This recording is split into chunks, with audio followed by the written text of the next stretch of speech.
Tingnan po ninyo ang verse na Hosea chapter 4 verse 6. Many people are destroyed for lack of knowledge. Many people are destroyed for lack of knowledge. Because you have rejected knowledge, I will also reject you from being my priest. Since you have forgotten the law of your God, I will also forget your children.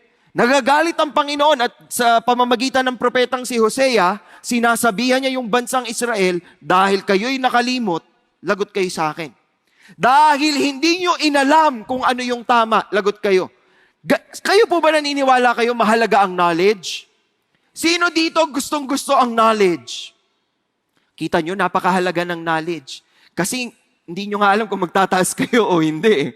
Siyempre, lahat tayo gusto natin ng knowledge. Gusto natin may alam tayo. Mahalaga yun.